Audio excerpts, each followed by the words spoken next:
Tech corner Malayalam ചാനലിലെ പുതിയൊരു വീഡിയോയിലേക്ക് എല്ലാവർക്കും സ്വാഗതം. ഇന്ന് നമ്മൾ വളരെ സിമ്പിളായിട്ടൊരു വിഷയത്തെപ്പറ്റിയാണ് ഡിസ്കസ് ചെയ്യുന്നത്.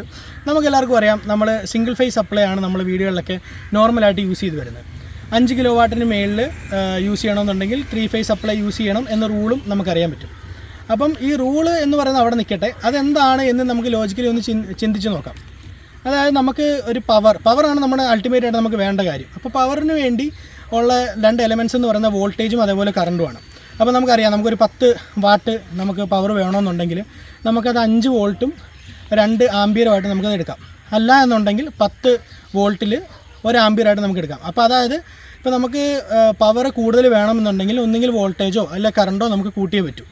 അപ്പോൾ അങ്ങനത്തെ ഒരു സിറ്റുവേഷനിൽ നമ്മളിപ്പം വോൾട്ടേജ് എന്ന് പറഞ്ഞ സിംഗിൾ ഫേസ് സപ്ലൈയിൽ നമുക്ക് 230 അല്ലെങ്കിൽ 220 വോൾട്ടുകളൊക്കെയാണ് നമുക്ക് വരുന്നത്.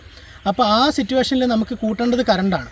അപ്പോൾ നമുക്ക് കറണ്ട് ഒരുപാട് നമുക്ക് നമ്മുടെ പവർ കൺസപ്ഷൻ അനുസരിച്ചിട്ട് നമ്മൾ കറണ്ട് ഒരുപാട് കൂട്ടി കഴിഞ്ഞ് കഴിഞ്ഞാൽ അത് ആ സിസ്റ്റത്തിനെയും അതേപോലെ തന്നെ അത് കണ്ടക്ടറൊക്കെ അതിൻ്റെ വലുപ്പത്തിനൊക്കെ ഒരുപാട് വലുപ്പമുള്ള കണ്ടക്ടറൊക്കെ നമ്മൾ യൂസ് ചെയ്യേണ്ടി വരും.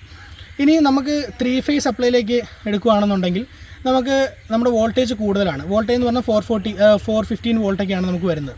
അപ്പോൾ ആ 415 വോൾട്ട് വരുന്ന സിറ്റുവേഷനിൽ നമുക്ക് കുറവ് കറണ്ട് മതി. അപ്പോൾ അതൊരു അഡ്വാൻറ്റേജ് ആയിട്ട് നമുക്ക് യൂസ് ചെയ്യാം. ഇനി രണ്ടാമത്തെ കാര്യം എന്താണെന്ന് വെച്ച് കഴിഞ്ഞാൽ, നമ്മളൊരു സിംഗിൾ ഫേസ് സിസ്റ്റം എന്ന് പറഞ്ഞു കഴിഞ്ഞാൽ ഒരു ഫേസ് ഒരു ന്യൂട്രൽ അതിലൊതുങ്ങി നിൽക്കുകയാണ്. അപ്പം നമ്മളൊരു സിംഗിൾ ഫേസ് സിസ്റ്റത്തിൽ നമുക്കിപ്പോൾ എന്തോരം എക്യുപ്മെൻറ്റ്സ് നമ്മുടെ കയ്യിലുണ്ടെങ്കിലും ഈ പറഞ്ഞ ഒരു സിംഗിൾ ഫേസ് സിസ്റ്റത്തിൽ എന്ന് പറയുമ്പം ഈ പറഞ്ഞ ന്യൂട്രൽ ഫേസിലും വേണം നമ്മളെല്ലാം കണക്ട് ചെയ്യാൻ വേണ്ടി. അപ്പോൾ അതൊരു ബാലൻസ് സിസ്റ്റമാണെന്ന് നമുക്ക് പറയാൻ പറ്റില്ല. അതായത് എത്ര എക്യുപ്മെൻറ്റ്സ് ഉണ്ടോ നമ്മൾ അത്ര എക്യുപ്മെൻറ്റ്സ് അതിൽ കണക്ട് ചെയ്യുകയാണ്. അപ്പം അതിൻ്റേതായിട്ട് ഹാർമോണിക്സ് കൂടും, അതേപോലെ തന്നെ ലോസ് കൂടും.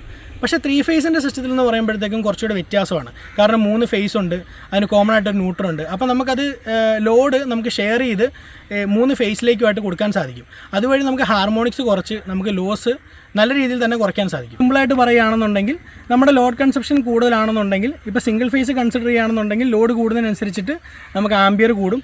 അപ്പം നമ്മുടെ സിസ്റ്റം മാത്രം നോക്കാതെ നമ്മുടെ ഹോൾ സിസ്റ്റം, അതായത് KCB എന്ന് വരുന്ന കണ്ടക്ടേഴ്സ് ഉൾപ്പെടെ ഈ ഉയർന്ന ആംബിയറിനെ വിത്ത്സ്റ്റാൻഡ് ചെയ്യാൻ പറ്റുന്ന രീതിയിൽ അത് റീഡിസൈൻ ചെയ്യേണ്ടി വരും. അപ്പം നമ്മളിപ്പം 3 ഫേസ് ആണ് ഓപ്റ്റ് ചെയ്യുന്നുണ്ടെങ്കിൽ, അതായത് നമ്മൾ പറഞ്ഞല്ലോ 5 kW മേളിലായിട്ട് നമ്മൾ കൺസപ്ഷൻ ഉണ്ടെന്നുണ്ടെങ്കിൽ 3 ഫേസിലേക്ക് പോകണമെന്ന്. അപ്പോൾ 3 ഫേസ് ആണ് നമ്മൾ യൂസ് ചെയ്യുന്നുണ്ടെങ്കിൽ നമുക്ക് ആ ലോഡ് ഈ 3 ഫേസിലുമായിട്ട് ബാലൻസ് ചെയ്ത് നമുക്ക് അറേഞ്ച് ചെയ്ത് കറണ്ടിനെ കുറച്ച് നമുക്ക് യൂസ് ചെയ്യാൻ സാധിക്കും. അപ്പോൾ ഹോൾ സിസ്റ്റത്തിനെ നോക്കുകയാണെന്നുണ്ടെങ്കിൽ നമുക്കും നമ്മുടെ ഹോൾ സിസ്റ്റത്തിനും നോക്കുകയാണെന്നുണ്ടെങ്കിൽ എക്കണോമിക് വൈസ് 3 ഫേസ് ആണ് കുറച്ചുകൂടെ വലിയ ലോഡ് യൂസ് ചെയ്യുന്ന ആൾക്കാർക്ക്. അതായത് നമ്മൾ എപ്പോഴും കൺസിഡർ ചെയ്യേണ്ടത് നമ്മുടെ ഒരു ചെറിയ വീടിനെ മാത്രമല്ല, അതിൽ കണക്ട് ചെയ്തിരിക്കുന്നത് ചിലപ്പോൾ ഇൻഡസ്ട്രിയിലുണ്ടാവും. അപ്പോൾ അതെല്ലാം കൂടെ കൺസിഡർ ചെയ്യുന്ന സമയത്ത് നമുക്ക് എക്കണോമിക്കലായിട്ട് തോന്നുന്നത് 3 ഫേസ് ആണ്. അപ്പോൾ ഇന്നത്തെ വീഡിയോ ഇഷ്ടമായെന്ന് വിചാരിക്കുന്നു. എന്തെങ്കിലും സജഷൻസും കാര്യങ്ങളൊക്കെ ഉണ്ടെന്നുണ്ടെങ്കിൽ തീർച്ചയായിട്ടും കമൻറ്റിൽ രേഖപ്പെടുത്തുക. നമ്മുടെ ചാനൽ ഇതുവരെ സബ്സ്ക്രൈബ് ചെയ്യാത്തവരാണെന്നുണ്ടെങ്കിൽ തീർച്ചയായിട്ടും സബ്സ്ക്രൈബ് ചെയ്യുക. Thank you.